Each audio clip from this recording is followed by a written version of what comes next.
Adik-adik, coba perhatikan gambar berikut ini. Kalian tentu sering kan melakukan sholat berjamaah? Kira-kira apa sih makna ibadah sholat ini bagi kehidupan sehari-hari kita? Lalu, bagaimana perilaku seseorang yang paham akan makna ibadah sholat tersebut? Yuk kita simak penjelasannya dalam video berikut ini. Simak videonya sampai akhir ya.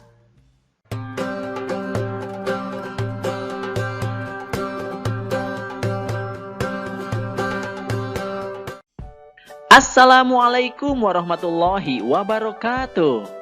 Hai adik-adikku yang soleh dan soleha, bagaimana kabarnya? Semoga semuanya tetap sehat dan tetap semangat ya. Sebelum mulai, mari kita berdoa terlebih dahulu. Bismillahirrahmanirrahim.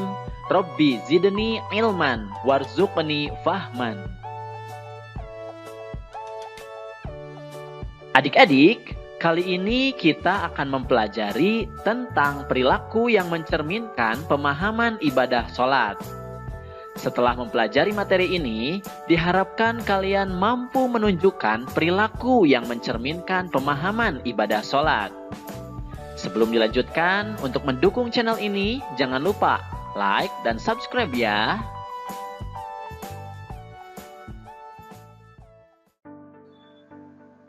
Nah adik-adik, seseorang yang memahami makna ibadah sholat, maka dia akan senantiasa melakukan kebajikan kepada sesama. Apa saja sih keteladanan yang dapat kita ambil dari ibadah sholat tersebut? Dan bagaimana cerminan dalam perilakunya? Nah, yang pertama, sholat itu akan melatih kekompakan. Sholat fardu itu lebih utama dan lebih banyak pahalanya jika dikerjakan secara berjamaah. Nah, pada saat sholat berjamaah inilah akan terlihat kekompakan. Imam akan menyiapkan saf-saf makmumnya terlebih dahulu agar tersusun secara rapi, lurus, dan rapat. Selanjutnya, imam memulai sholat dan diikuti oleh makmumnya hingga selesai. Gerakan sholat imam dan makmum inilah yang selalu kompak. Nah, dalam kehidupan sehari-hari, kekompakan sholat tersebut dapat dijadikan teladan. Misalnya, ketika dalam kerja bakti membersihkan sekolah. Ketika waktu kerja bakti tiba, orang yang kompak tidak akan duduk-duduk santai, mengobrol, ataupun berdiam diri. Kemudian, tidak boleh juga ada sebagian anak yang bekerja bakti, tetapi sebagian lainnya malas-malasan. Nah, semua itu harus saling bahu-membahu agar tugas kerja bakti selesai dengan baik. Kemudian, dalam sholat berjamaah, imam selalu diikuti oleh makmumnya. Maka dari itu, teladan yang dapat kita ambil dari sholat adalah kita harus mematuhi perintah ketua kelompok. Takbir, ruku, sujud, tasyahud, dan gerakan imam lainnya selalu dipatuhi oleh makmumnya. Sepanjang sholat imam itu benar, maka harus diikuti oleh makmumnya. Dan makmum tidak boleh mendahului gerakan imamnya. Begitu pula dalam kehidupan sehari-hari, orang yang paham akan ibadah sholat, maka ketika berkelompok, dia akan mematuhi ketua kelompoknya seperti mengikuti gerakan imam. Jika sebagai ketua kelompok, maka dia harus menampilkan perbuatan yang benar dan baik agar diikuti oleh anggota kelompoknya. Sedangkan jika sebagai anggota kelompok, maka dia harus patuh kepada ketuanya. Kemudian, dalam sholat, imam harus mau diberitahu jika dia salah. Nah, di sini imam tidak boleh marah bila dinasehati atau diberitahu jika salah oleh makmumnya. Kemudian makmum sholat juga harus mau dan berani memberitahu kesalahan imamnya. Ketika gerakan imam salah, makmum berucapkan Subhanallah. Nah, ketika bacaan imam yang salah atau lupa, maka makmum juga harus membetulkannya. Semua tindakan imam dan makmum tersebut hanya untuk kebenaran dan diikhlaskan karena Allah semata. Begitu pula dalam kehidupan sehari-hari, orang yang paham akan ibadah sholat ini, ketika bekerja atau bermain bersama, kita tidak boleh gampang marah dan harus saling menasehati. Semua itu dilakukan untuk kebenaran dan karena Allah Subhanahu wa Ta'ala semata. Selanjutnya, setiap sholat selalu diakhiri dengan ucapan salam. Nah, itu berarti kita harus suka mengirimkan salam dan mendoakan teman. Salam adalah ucapan untuk keselamatan, kerahmatan, dan keberkahan bagi orang lain. Dengan demikian, dalam kehidupan sehari-hari, sholat mengajarkan kita untuk saling memberikan salam kepada sesama teman. Apalagi, salam juga bisa bermanfaat untuk mendoakan teman. Dengan saling memberikan salam atau mendoakan, kamu akan bertambah akrab dengan teman-temanmu.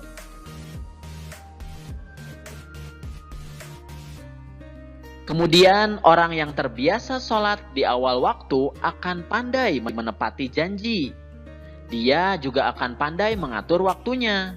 Ia tidak suka menunda-nunda waktu sholatnya. Sepertinya ia sudah punya janji kepada Allah untuk menjumpainya pada awal waktu sholat. Dengan demikian, orang yang terbiasa sholat tepat waktu, dia akan selalu menepati janji kepada sesamanya. Selanjutnya, sholat diwajibkan bagi setiap muslim tanpa adanya pembedaan kaya, miskin, laki-laki, wanita, pejabat, rakyat jelata, pintar, bodoh, mukim, safar, sehat, atau yang sakit sekalipun. Itu berarti sholat bisa memupuk rasa solidaritas. Bahkan, tidak ada pembedaan atau pengkhususan saf-saf sholat di dalam masjid. Bagi yang datang duluan, boleh menempati saf-saf terdepan.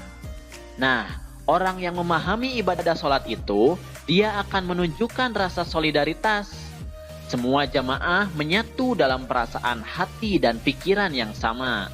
Mereka saling bertemu dan menyapa, akhirnya mereka dapat saling membantu dalam kebaikan.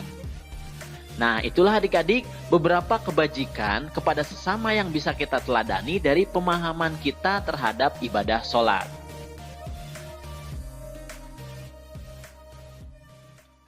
Selain kebajikan-kebajikan yang telah disampaikan tadi, sholat juga dapat membuat kita menghindari perilaku tercela. Nah, perilaku apa saja sih yang dapat kita hindari ketika kita memahami ibadah sholat?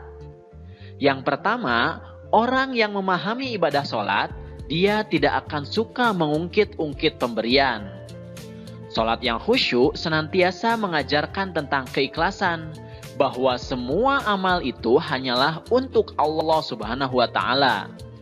Apabila niat sudah ikhlas, maka tidak peduli dengan penilaian orang lain, tidak mengharapkan pujian atau imbalan, tidak bersedih karena dicaci atau berkurangnya harta, serta tidak menyebut-nyebut sesuatu yang sudah diberikan.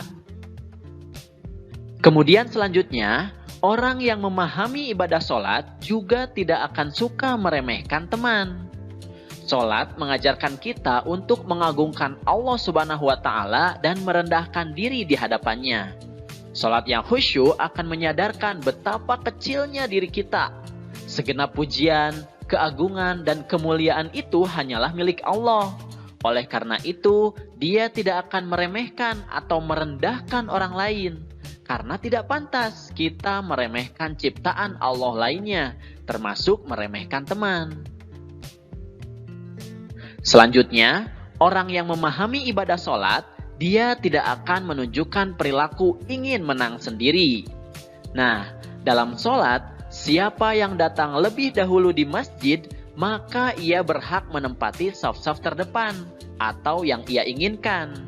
Untuk yang datang belakangan, hanya berhak menempati saf-saf yang tersisa. Ia tidak bisa bersikap ingin menang sendiri. Ia tidak boleh menggeser atau meminta jamaah lain pindah ke tempat lain karena akan ditempatinya.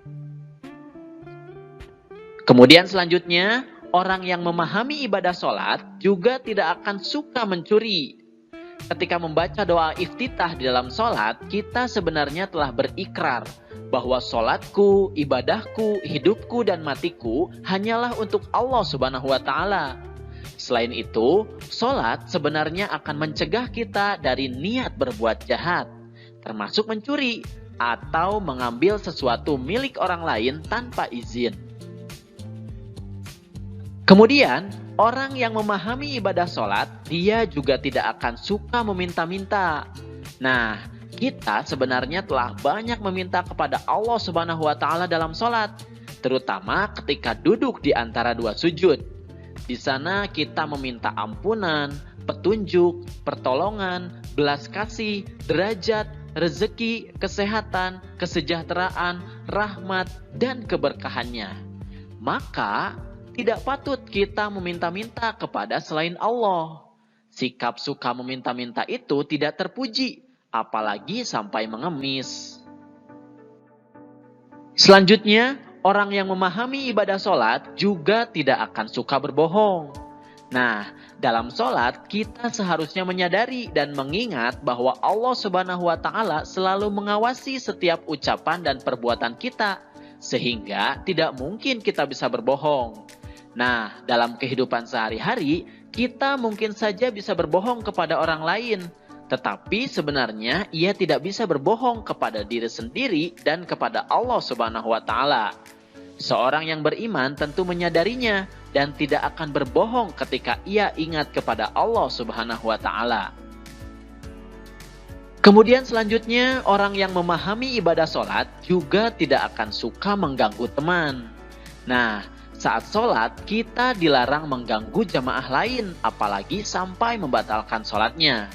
Kita harus saling menjaga kondisi agar sholat dapat dijalankan secara khusyuk. Begitu pula dalam bersosial, kita dilarang mengganggu orang lain, karena jika mengganggunya, itu akan merusak hubungan persaudaraan dengan orang lain tersebut.